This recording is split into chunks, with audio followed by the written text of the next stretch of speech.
Hello and welcome to Penguin TV. It is recorded by George Effelis, aka Whiffy Penguin, and you can follow me on Twitter at Whiffy Penguin. Penguin TV is hosted by PureMTGO.com and sponsored by MTGOTraders.com. Get an 8% discount off all orders over $50 when paying with PayPal or credit card. And you can check out CapeFearGames.com and get an extra 20% off when trading paper for digital. Enjoy the videos. Hey there everybody, welcome to another Penguin TV. This week we are going to be going off of recorded replays.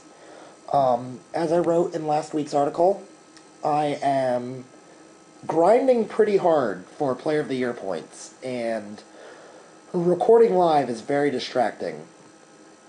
Also, I'm tending to play the same decks over and over again.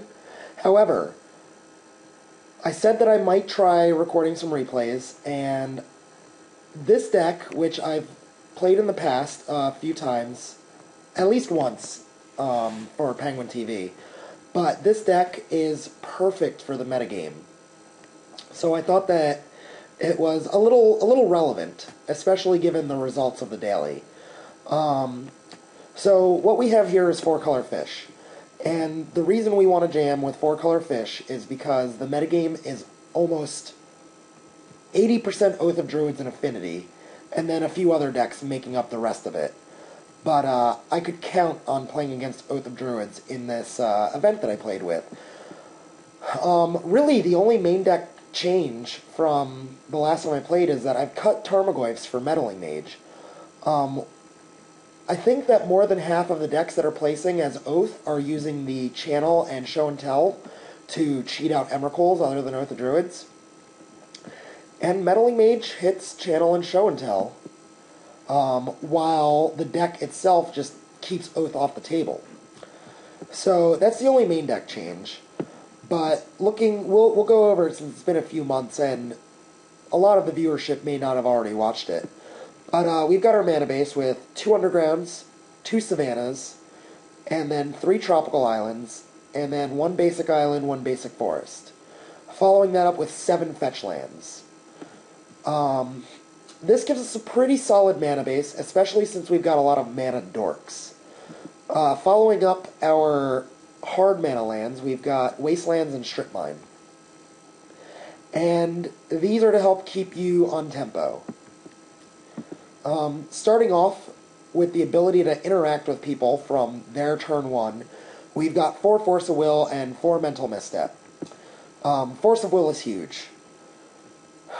The results from the YSO podcast last week show that if you're playing bears, you need to be playing blue, or else you're not going to win. You need to be able to interact with turn 1 Oaths or turn 1 Tinkers or what have you. And these help. Rounding out the permission, we've got 2 Stifles, which act as land destruction, and also just give you an extra turn without Oath of Druids flipping. In a desperation move, you could stifle the free turn if someone channel bammed you with Channel and Emrakul. We've got Spell Pierce, which in tandem with Stifle and the Wasteland packages, is a hard counter most of the time, and this deck is built to have extra mana lying around. We've got 3 Swords to Plowshares, and admittedly, we could probably cut down to 2, but without Tarmogoyfs, our creature matchup is a little iffy, so I think we want the plows in there. And then we've got 2 Nature's Claim, which, of course, are a big throwaway to Oath of Druids, but it's also pretty relevant against Affinity. We've got 4 Noble Hierarchs and 3 Birds of Paradise. And you look at the deck and you're just like, really? Really? Birds of Paradise? Birds of Paradise is a good card in Classic. And surprisingly, yes. This deck functions so well with Birds of Paradise. It is amazing. You won't believe it until you play the deck. I'm absolutely serious. And Noble Hierarch gives us Exalted, which is huge. The only reason we're not maxing out on birds, even though it produces black mana for our Dark Confidants in our sideboard, is because Noble Hierarch has Exalted. And even just getting 1 or 2 Noble Hierarchs down and another creature puts them on a very real clock. Dark Confidant is our card advantage in this deck. The Bant versions use Selkie, which is an Island Walker, 1/1. You get to draw a card for every combat damage it deals to a player. But I'm a huge fan of Dark Confidant, especially when you can go turn 1 Mana Dork, turn 2 Dark Confidant with Spell Pierce backup. It's pretty nifty.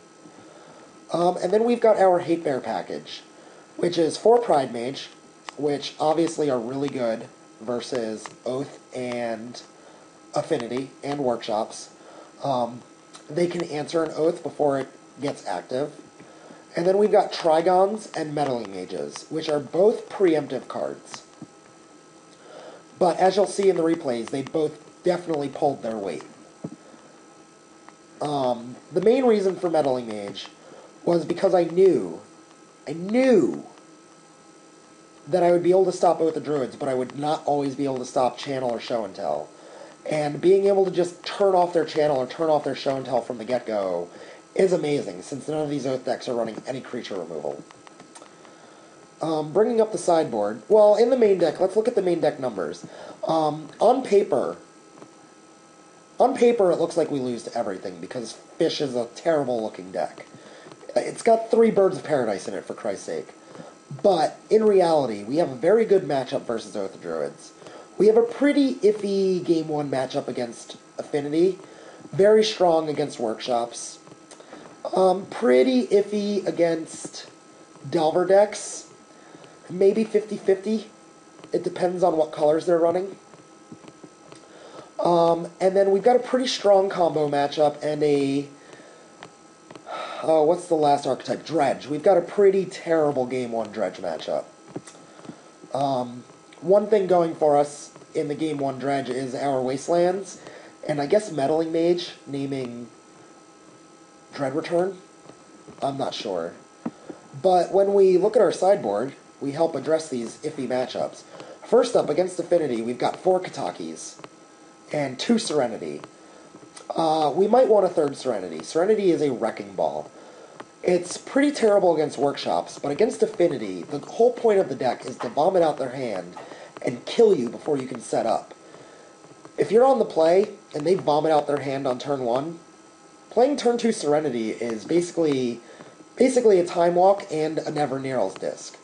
They're not going to put anything else out on the board, and then you get to wipe everything that they do have, allowing you to set up a pretty strong turn 3 play of Trigon Predator. Also against Affinity and Oath of Druids, we've got Nature's Claim and Trigon Predator.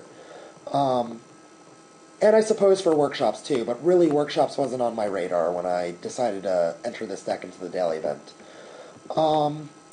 Then for Dredge, we've got 4 Leylines and 3 Ixalan Jailers. It's a little light. It really is, but I wasn't expecting to play Dredge either. In the actual daily event, I played Round 1, Shoth. Round 2, Shoth. Round 3, Good Game Oath. Round 4, Affinity. Going back, I think that the Meddling Mages are nice, but I think they would be better as Gilded Drakes. If the object is to stop Oath of Druids, then I think we want Gilded Drake to steal their Emrakuls. We may lose some games to Channel that Gilded Drake would win if he were Meddling Mage, but I think it might be better. Also, if we happen to go up against any creature-type decks, we could trade our, crappy Gilded Drake for Knight of the Reliquary or Tarmogoyf. And I'll just bring up Gilded Drake for you guys so that you can see what it does. But I would definitely recommend cutting the 3 Meddling Mage for 3 Gilded Drake in the main deck, and then cutting a Ixalan Jailer for the 4th Gilded Drake in the sideboard. And here it is. When it enters the battlefield, you switch control of it and a creature your opponent controls. It's awesome against Emrakul. It's awesome against Blightsteel. It's a pretty decent card. So that's it for the deck tech, and I'll see you guys for round 1.